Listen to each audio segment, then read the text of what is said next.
You can fire me. I'm not coming to jobs. I'm playing golf. I don't know my ass from a hole in the ground. You have to be smarter than the TV. Continue with the next Sometimes you have to be smarter than a Ziploc Why do you bag. need all that? That's like if you showed up to play softball on my team and you wore jeans, you weren't playing. Yeah. I'd rather have you with no pants on. I want to be Hank Floyd. Hank Floyd. We need Hank Floyd here in town to clean up our city council. Oh, he would. Trust me. Yes, hello. Hey, it's another episode, another edition. Could be lengthy, could be somewhat tight, depending on circumstances. Let's just hope for tight. Of Gamblenfin's larger than live, right here, no longer on the Facebook and the Meta. It's on YouTube now. So make sure you tell people about it. Make sure you smash the subscribe so you can witness it. I use the word witness. I think that's right. Now, wait a minute now. And a programming note, this Thursday we are back. Believe it or not, much to the chagrin of my entire family, from 9 to midnight on 700 WLW, another episode edition of the Reality Check, and there'll be plenty of realities to check by Thursday evening. Can you imagine? Yes. And I think every Thursday in December. This is not July. And then the week between Christmas and Christmas kind of week and New Year. Yes. Some in their afternoons for Eddie and Rocky as well. So if you enjoy the program on 700 WLW by the end of December, you won't. Correct. Now, we'd be remiss. We have to recap a little Thanksgiving weekend. Yes. We started ours on Wednesday. Yes, we did. Wednesday evening down at Riverfront Live with a very good friend of a lot of folks in Cincinnati, the band Jackal in concert. And we were there and had a good old time. Big family reunion, as he calls it. He does. And it was good to get out. And that's the customary night. Yeah. The Jackal for what? Probably. Well, when we were doing it at Bogart's, we were doing it on Tuesday night. That's right. And so this one was actually able to be pulled off on Wednesday. Right. And it was inside. It was the first time we've been inside. We saw a lot of friends. I saw a lot of my Bogart's employee friends. And we saw our boy Tower, big boy. King Kong Bundy. Right. And then he is massive. Our buddy Big John out and about. Against all odds. Yeah. So shout out to Big John. Absolutely. As well. And just good folks and the folks you would expect to see. The folks you want to see at a family reunion, to be honest. And it was a lot of fun. And I got to be honest, I've seen Jackal now I saw him way back, but I didn't have the kind of the fervor, gotten to know the guy. They sound great. Yeah. They really do. I even mentioned to you, I think this sounds like one I heard 15 years ago.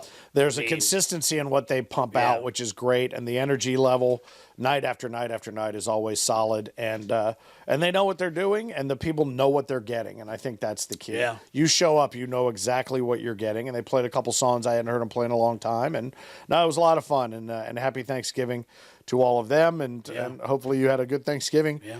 As well, thanks again, by the way, since we're giving thanks to our friends at Fueled Collective for being part of the program here. We talked a little office space off air, the different things. Here's something. There is one thing I don't think that Fueled Collective has. Okay. Which is? It's a place for if you don't need a full office to own, but you need office space to conduct business. I know. Perfect place. The thing I don't think they have, and I'm sorry, millennials, is a cry room or a place for you to go to feel safe. I think you can feel safe in the whole place because you're out dealing with other adults and living, outside of your little cocoon, but they don't have a room for you to go cry in. So you'll have to go out to your car, which your parents paid for. I found a safe place there once. Was in there for, 5 or 7 minutes. Yeah, it became unsafe for everyone else afterward. But that's a whole other show. On now. It is. How'd you enjoy your commute over here today to Studio G? It was go well for you? It was outstanding. Did you have to get off the highway at any point? I might quickly? Have. Yes, I might have. So wait, you tried a new one. I didn't realize. What are you supposed to do with the hand? Let the air hit the hand? Oh, we're getting into a whole other time. It is. Well, that's for another day. But I thought it was window down. Let's say any cold air on the hand. Okay, I never heard the cold hand. Air on the hand, peppermint gum. Okay.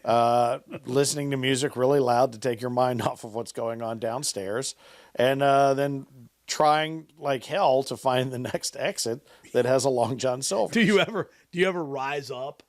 No. Don't the seat? No, you don't. You don't raise up because you might release the hounds. No, I do. It was like for me. It was more like I don't know how I even steered. White knuckle.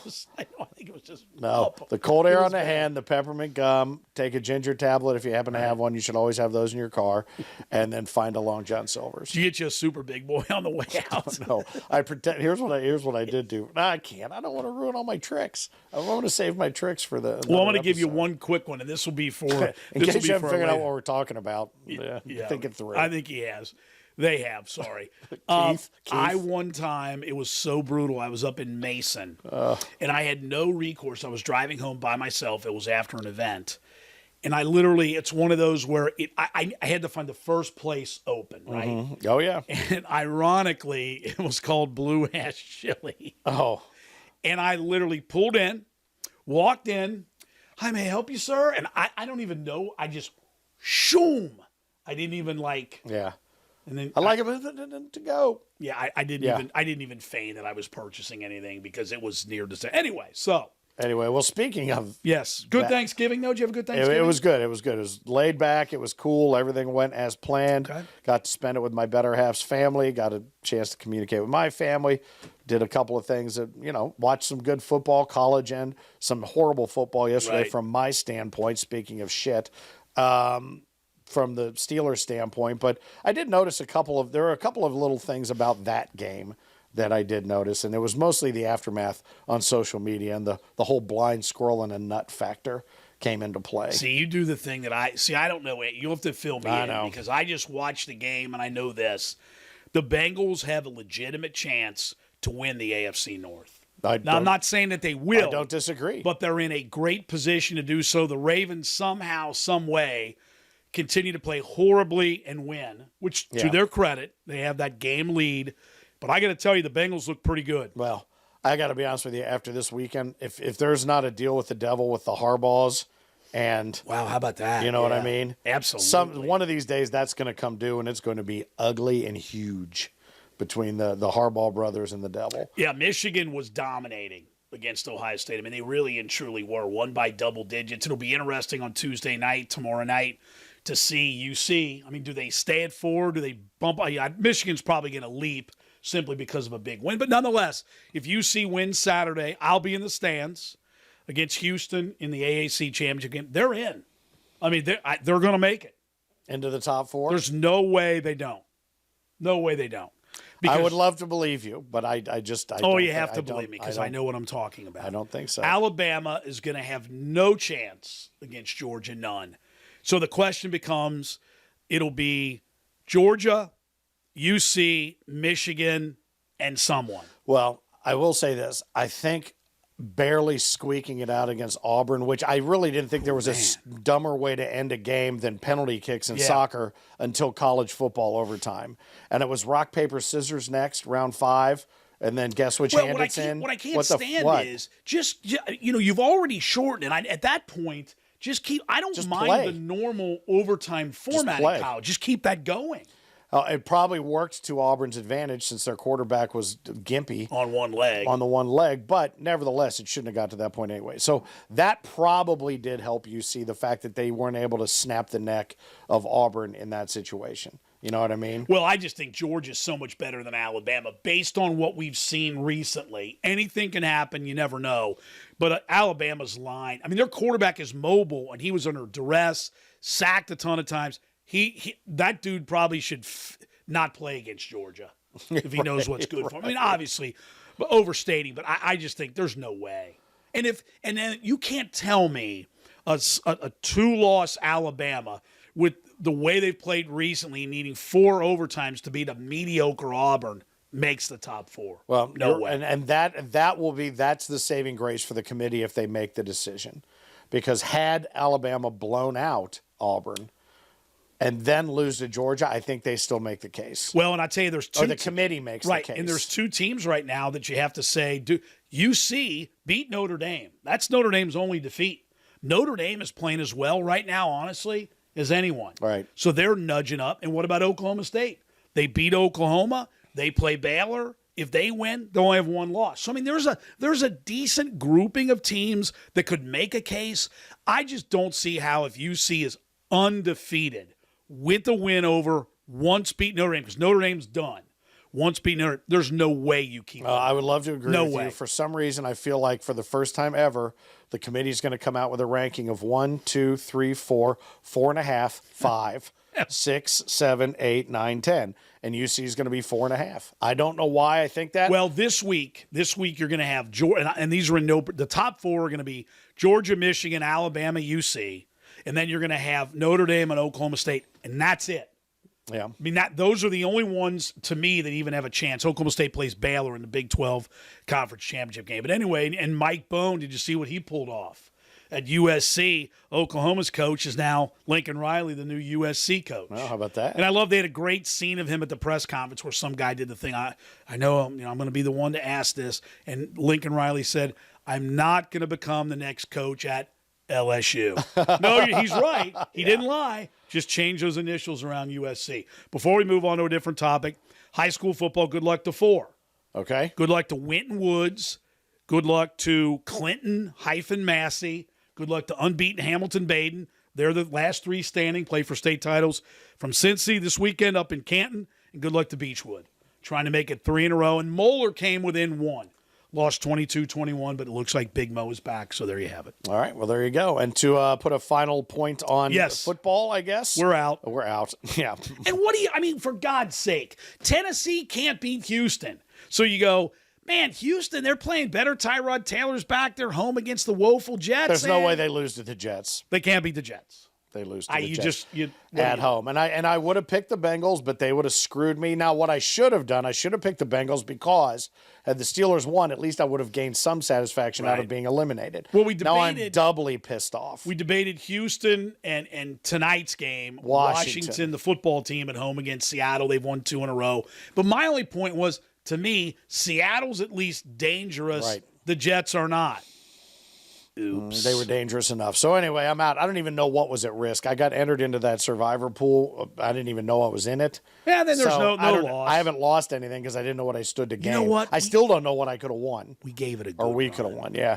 Well, what is funny, and we noticed this about halfway through, a lot of people, because it was double elimination. Yes. A lot of people lost 2 weeks in a row, and that's what happened with us. Correct. There's only did, one right. person out of 240 people left with no losses.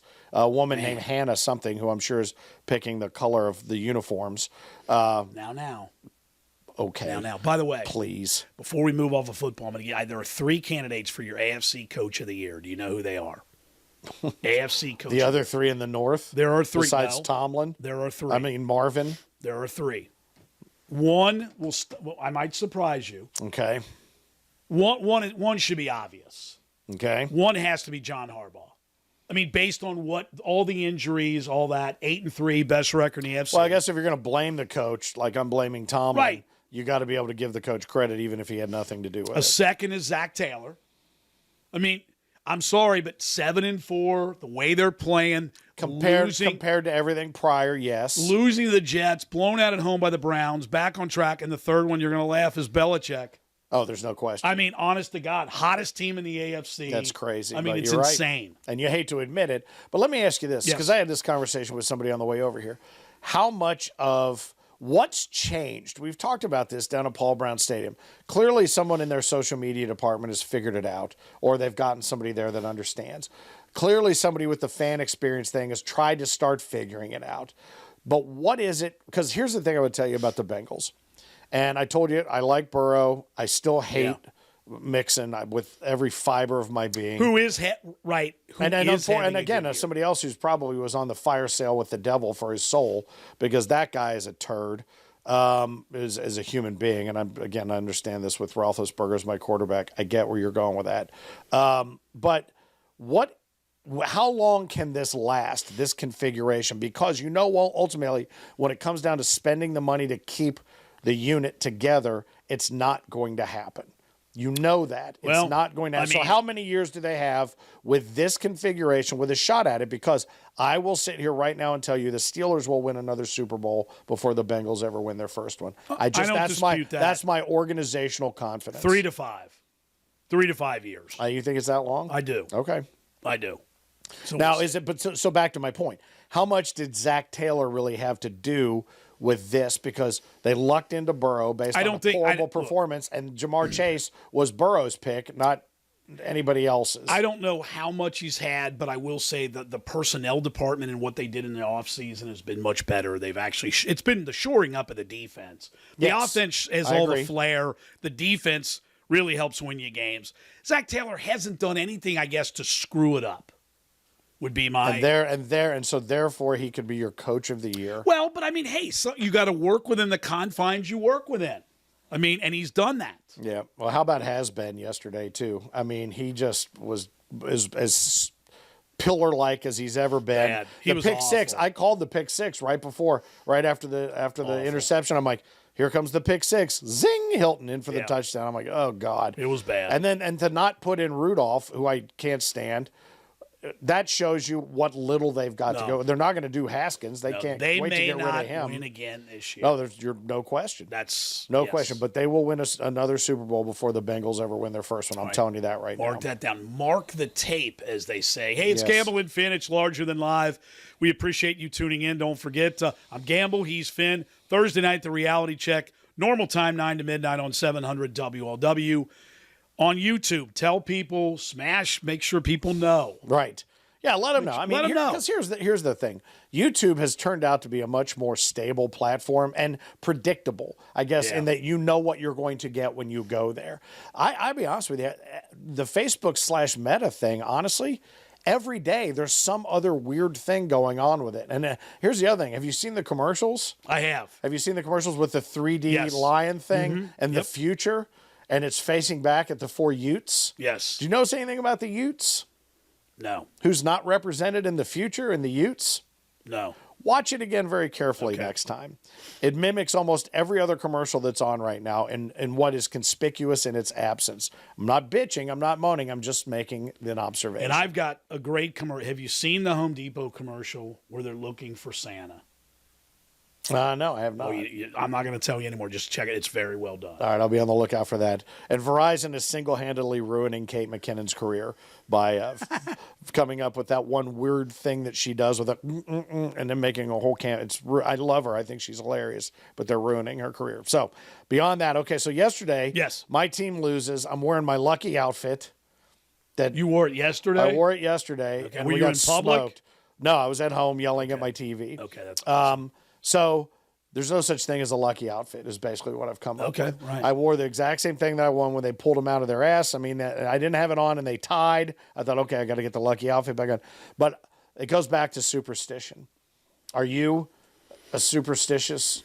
I think we've talked about this on the radio show, but I don't know for a fact. Are you superstitious on anything with regard to like lucky socks or a hat or any of that? Not really. I mean, I will tell you, back when I was somewhat of an athlete, in baseball, I did have those weird things where like I wouldn't step on the line when I pitched. Yeah. So like you have some superstition. But I would tell you, I don't have anywhere I'll wear this and they'll win. Or every time if I'm wearing something and the team I follow loses, I don't not wear it again. But that is a very in the moment as an athlete thing. Like we saw in Bull Durham and all these other movies. It's representative. And those are real. I mean, those absolutely. Athletes who are into that, that's real. Well, and the reason that I ask about superstition is because this dovetails into gambling.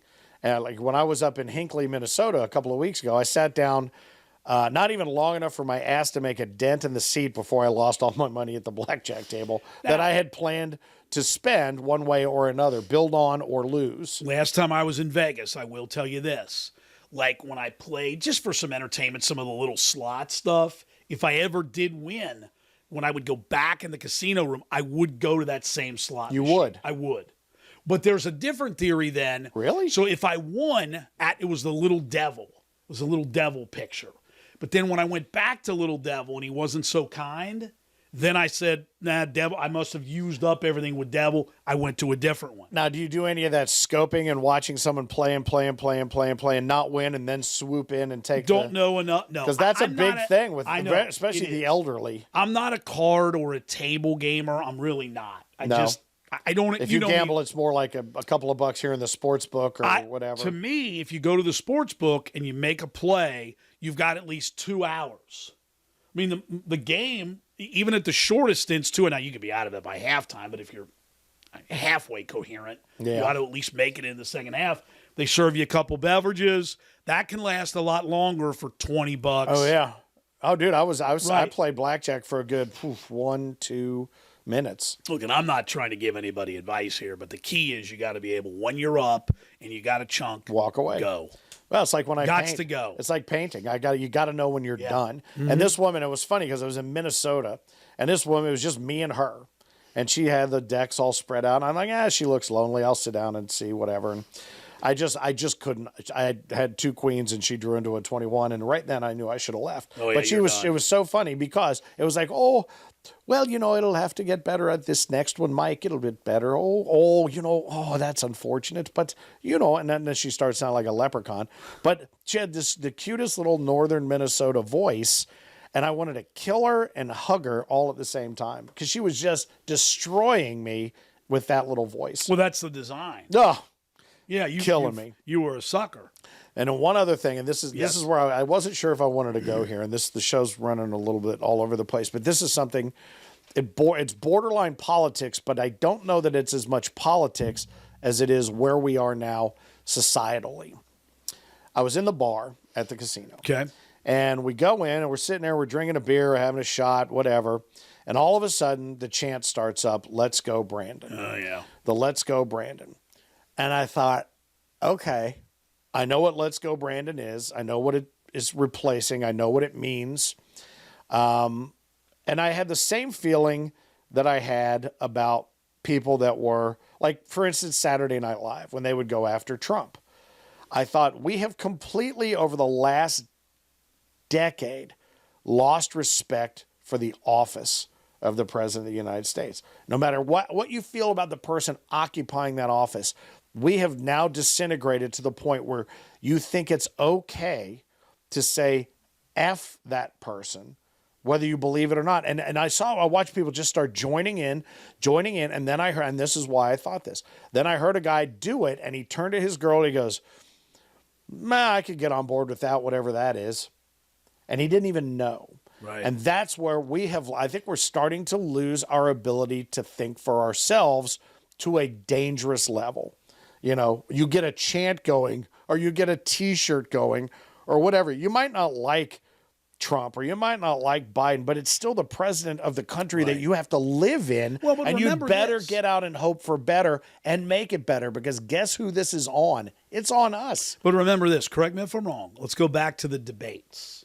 Okay. Well, what debates? Well, but I'm saying there aren't when, any when, debates. when Trump and Biden stood up and went at each other, they had as little respect for one Correct. another and for the office. Correct me if I'm wrong. One of them called the other one an ass clown. A clown. Clown. Yeah. Clown. This I think clown. I think that was Biden toward Trump. Yes, it was. When Trump was the sitting president. Right. Yes, and mean, that was so- I think we talked about did this talk on about that on LW the show. because Yep. you can say what you want about either one of them, But it's you the don't do right. that. Correct. You just don't, because this is all we've got against, and you can, again, you can spend all your time worrying about, Kanye West and the Kardashians and who's going to get together with who, and Travis Scott and that family, I think seriously is almost single-handedly responsible for the short attention span and idiocy factor of this country going through the roof. But China and Russia are starting to work together with regard to intercontinental ballistic missiles and space stuff and all this other stuff. And if we're not careful and we continue to worry about "Let's go, Brandon," and not sit back and go, "Uh-oh, we're all in this together," Well, there ain't going to be no together. The lack of respect, I got to be honest with you. You know me, I'm a big guy who follows sports. I can't stand those brutally derogatory cheers directed at I can't. It's unnecessary. At a player. You know what? Yeah. I like chants that are humorous, that have a little sarcasm, that are funny, that maybe it takes you collectively a little bit of time to figure out what they're saying and why they're saying and what it Right. means.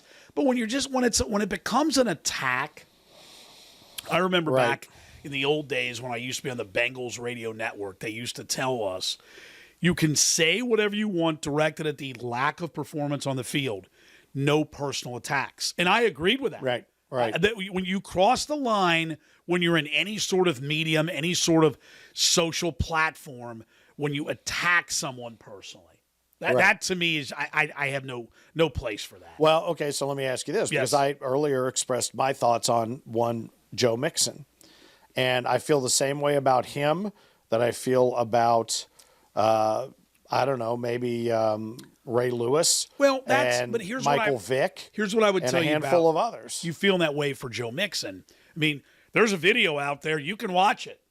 I mean, you can. I mean, it's undeniable. You can feel correct. I think it's different when you see something, when you know something, when something has occurred that, in your opinion, is of a less than humanistic decision, right. whatever you want to call it. Right. I don't have a problem. That's your prerogative. Somebody posted yesterday a meme of Roethlisberger sitting there, and it said, "Oh, when you've been treated," he's sitting there with a frown on his face. "Oh, when you've been treated the way you treat women," and because of obviously the stories about him imposing himself on women. I've never been a fan of the guy anyway. I think he's a dope, but. Anybody can have a motorcycle accident without a helmet on and be fine. But there's the no question. video of that. And I'm sure, did the organization come in and bail him out and pay hush money and do all that? I don't know. But we don't know. That, see, to me, you use the key word there, stories. When there's evidence, if there's video evidence, if there's a suit, and you got to be careful because sometimes people accuse, it happens all the time in intercollegiate athletics. Right. Female accuses, and I'm not here to tell you that, but if it is true, it'll wind up being found to be true by the court system that we follow. Well, and ultimately, do I think that, do I believe that excuse me, a college athlete at no point imposed himself on a girl in a bar or whatever because for whatever the circumstances, not saying it's her fault, but I'm just saying, am I naive enough to believe that probably didn't happen to some form or fashion degree? No, I'm not. Right. But I guess when I saw that, underneath it, the comment I put, I said, well, it's mix and match, I guess. MIXON, match, I suppose. And all I got back was, point taken. So I worked with what I could see versus what I've been told, but I still have my opinions about both. Not a fan. I think his decision-making is very poor, and it could extend all the way back to all of that. And I think this phony baloney finding God and all of a sudden married with multiple kids and all that, I find a lot of that phony, but it is what it is. So anyway, I digress, and but I guess the point is... Back to your original point, what I take from that is, I think that's the problem. Respect is gone on a lot of different levels. I mean, I would tell you the youth today, in many cases, does not respect adults the way 20, 30, 40, 50 years ago, the way we did. Well, I mean, you're not allowed to put any fear into them anymore. Right, correct. And the fear isn't necessarily, you're going to get whipped or you're going to get beaten. The fear is that in being disappointed in your performance or being disappointed at who you are as a person. And there is no fear of that anymore because now you have young people, and this is our fault as their parents, who feel empowered enough to tell you to stick it up your ass if they don't like the way you're doing it. Or they did something right and all of a sudden want to be vice president of a company. The idea of paying dues has come and gone. And that's not just old shake your fist at the sky old man talk. It's actually happening everywhere you look. Oh, it is. Because again, nobody has pride in performance, but they want to be soloed out and singled out because they're an influencer on YouTube. Again, ironically, here we are on YouTube.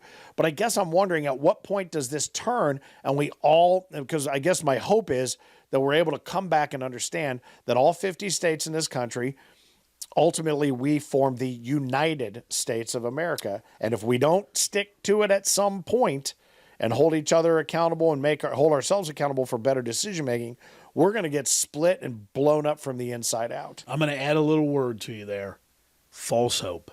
Is it? Yeah. Never going to happen. Well, that's too bad for the next generation. Sorry about that, kids. Our fault. But enjoy all your trophies and ribbons because that should get you a long way. That's just my opinion. Maybe I'm wrong. I don't think you are. Opinion. I don't think you are. Just, Well, this took a turn. Let's get back to where you poop when you're on a road trip. We'll do a whole show about that. Well, you know me, we will. And I've got some stories. And I think I've got the one. It wasn't me, but I've got a person who probably takes the cake to troubling and where he wound up depositing.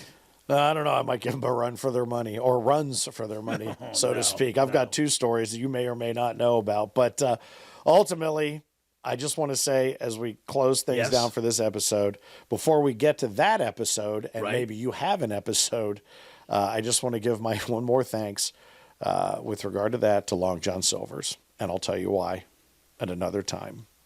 And if anybody out there has any tricks of the trade to how to get a mole from your dog's mouth, the mole is dead, but the mole is sticking out both sides during a walk, please send. Please send any advice. How it finally fell out, but it was with help, but it was a challenge. But it is a good reminder to get your moles checked if you find anything that's out of place. And I'm like, today, no licks. No, that is disgusting. Yep. Extra dental bone, no licks. No licks. Oh, well. Sick. That's only because you saw the mole. You haven't seen her licking her balloon knot and then coming up and sticking her tongue down your throat. All right. On that note, let's wrap it up. Awesome. Talking about one from two of us. Yes. He's Gamble. Well, wait. Season 3, episode 5. 5. 6? 7? 4, she said. No, because we did 4 and 5. Oh, a Thanksgiving side Who the dish. hell is counting? All right, it's you know what? It's no season one is 3. counting. No one cares.